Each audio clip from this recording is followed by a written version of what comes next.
নমস্কার বন্ধুরা, Kakuli kitchen and ট্রাভেলে তোমাদের সকলকে আমন্ত্রণ জানাই। আর রাঁচির ভিডিওগুলো একটা একটা করে ছাড়ছি, তবে অনেক দিন আর ভিডিও দেওয়া হয়নি, শারীরিক একটু সমস্যা হয়েছিল, তার জন্য ভিডিও ছাড়তে পারিনি। যাই হোক, আগের থেকে এখন অনেক ভালো আছি, একটু একটু ভিডিওগুলো ছাড়ছি। তোমরা তো আগের ভিডিওতে রাঁচির হুড্রু ফলস দেখেছিলে, দশম ফলস দেখেছিলে। আজকে যাচ্ছি আমরা কিন্তু রাঁচির লোধ ফলস দেখতে। আর চারিদিকের পরিবেশটা দেখো, মেঘলা আকাশ, লাল মাটি, আর দুপাশে কিন্তু সবুজ বন, জঙ্গল। এর মাঝখান দিয়ে আমাদের গাড়ি ছুটে চলেছে। চারপাশে পরিবেশটা এতই সুন্দর যে বলে বোঝাতে পারবো না। আর সত্যি কথা বলতে কি, এখন যখন ভিডিওটা করছি গাড়িতে যখন ছাড়বো বলে এডিট করছি, তখন বুঝতে পারছি যে ক্যামেরাটা কিভাবে ধরেছিলাম। ইউটিউবে ছাড়বো অথচ লম্বাভাবে ভিডিও করে রেখে দিয়েছি। যাই হোক, তোমরা যেহেতু বন্ধু, তোমাদের সঙ্গে সব কিছু শেয়ার করা যায়, তাই ভিডিওটাকেও এডিট করে ছাড়লাম। তাই তোমাদের সঙ্গে কথা বলতে বলতে পৌঁছে গেছি কিন্তু লোধ ফলসের কাছে। আর দেখো, লোধ ফলসের কিন্তু কাছে এসে এই যে সুদীপের ছেলে, আর সামনেই হচ্ছে এই যে গেট লোধ ফলসে ওঠার জন্য। আর ডান দিকে রয়েছে টিকিট কাউন্টার, ওখানে টিকিট করা হচ্ছে।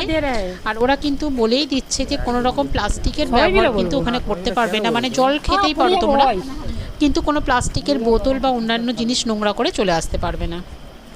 আর এখানেও কিন্তু 250 সিঁড়ি রয়েছে। রাঁচি নেতারহাট ঘুরতে গেলে যে ফলসগুলো রয়েছে, প্রত্যেকটা জায়গায় কিন্তু অনেক অনেক সিঁড়ি রয়েছে, তার জন্য হয়তো একটু অসুবিধা হবেই।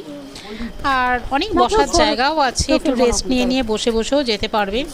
যাই হোক, আমাদের টিকিট হয়ে গেছে আর আমরা কিন্তু হাঁটতে শুরু করে দিয়েছি।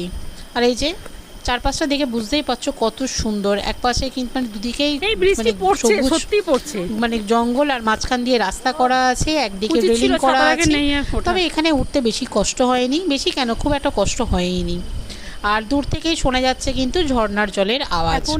আর এই বর্ষার সময় কিন্তু এখানে আর এক অন্য রূপ নেয়। যদিও আমরা বর্ষার একটু আগেই গিয়েছিলাম, তবে বেশ ভালো লেগেছিল। তোমরা কিন্তু যারা ঝর্ণাটাকে পুরোপুরি উপভোগ করতে চাও, তাহলে কিন্তু অবশ্যই বর্ষার সময় যাবে, আরও ভালো লাগবে তোমাদের। তবে আমরা যতদূর পৌঁছাতে পেরেছিলাম, তবে সেই অবধি কিন্তু তোমরা পৌঁছতে পারবে না। বর্ষার সময় কিন্তু ওই জায়গা অবধি আর উঠতে দেওয়া হয় না। আর এই যে এখানে লেখা আছে লোধ ফলস বলে, আর এখানে সবাই দাঁড়িয়ে দাঁড়িয়ে ছবিও তুলছে। রাস্তাটা, সিঁড়িগুলো দেখে বুঝতেই পারছো, সিঁড়িগুলো কিন্তু বেশ চওড়া আছে। আর দূর থেকে বেশ চারপাশের দৃশ্যটাও বেশ সুন্দর লাগছে। আর এই যে বৃষ্টি পড়তে আরম্ভ হয়েছে, যার জন্য ছেলেকে বললাম যে তুই নিচ থেকে ছাতাটা নিয়ে আয়, কেননা বৃষ্টির মধ্যে আবার অতটা যাবো আসবো, তার জন্য ছেলে গেল। নিচের গাড়িতে ছাতা রাখা আছে সকলের, তাই ছাতা আনতে গেছে। তোমাদের সকলকেই বলবো যে রাঁচি নেতারহাট ঘুরতে গেলে অবশ্যই কিন্তু ছাতাটা নিয়ে যাবে, কেন রোদ বৃষ্টি দুটোর কাজেই ব্যবহার করতে পারবে। যাই হোক, ছেলে গেছে ছাতা আনতে, আর আমরা এখানে বসে আছি। আর এই যে আমার বর, এখন সেও দেখি চারপাশের ভিডিও করতে ব্যস্ত হয়ে গেছে। আর আমরা এখানে বসে বসে প্রকৃতিকে সুন্দরভাবে উপভোগ করছি।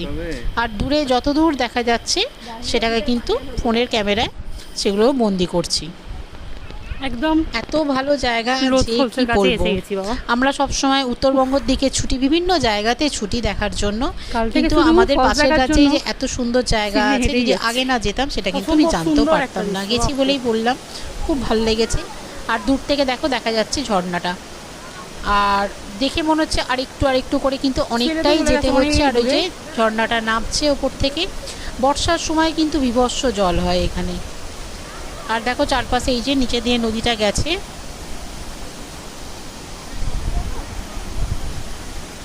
আমরা সবাই একে একে কিন্তু নিচের দিকে নামছি। আর এই যে কাঠের ব্রিজটা করা রয়েছে, এই কাঠের ব্রিজ কিন্তু নিচেতে দেখছো জল একদম অল্প শিথিল অবস্থায় রয়েছে, যেহেতু ঝর্ণার গতিটা কম, তার জন্য। কিন্তু বর্ষার সময় এখানে প্রচণ্ড রকম জল হয়, সেই সময় কিন্তু পুরোটা ওরা পৌঁছাতে দেয় না।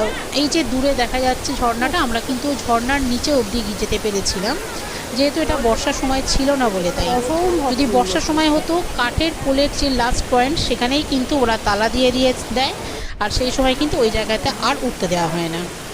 যাই হোক, যার জন্য আমরা একটু আগে গিয়েছিলাম, পুরো জায়গাটাকে খুব ভালো উপভোগ করেছি, আর বেশ ভালোও লেগেছে আমাদের। আর চারপাশটা ঘুরতে ঘুরতে কিন্তু বৃষ্টিও আরম্ভ হয়ে গেছিলো একটু করে। এই যে এখন দেখছো, এই জায়গাতে আমরা দাঁড়িয়ে আছি, জলটা যাচ্ছে, তখন কিন্তু এই সমস্ত জায়গায় পৌঁছতেই দেবে না, ওরা গেটে কিন্তু তালা দিয়ে রেখে দেয়। যাই হোক, ভীষণ সুন্দরভাবে জায়গাটা ঘুরলাম। আর ঘুরে এবার কিন্তু আমরা চলেও এসেছি। অতটা হেঁটে যাওয়ার পর প্রচন্ড গরম হচ্ছিল, ঘেমেও গেছি। আমরা সকলে কিন্তু চলে এসেছি এখানে আইসক্রিম খেতে। আর একটা আইসক্রিম নয়, মোটামুটি আমরা সকলেই দুটো করে আইসক্রিমও খেয়ে নিয়েছি এই গরমের জন্য। কাকু হ্যাঁ দাদা ওখানে আছে খাচ্ছে। 250 সিঁড়ি উঠে সেই ঝর্ণার কাছে গিয়ে পৌঁছে আর তারপরে অত হুড়োহুড়ি করা হয়েছে।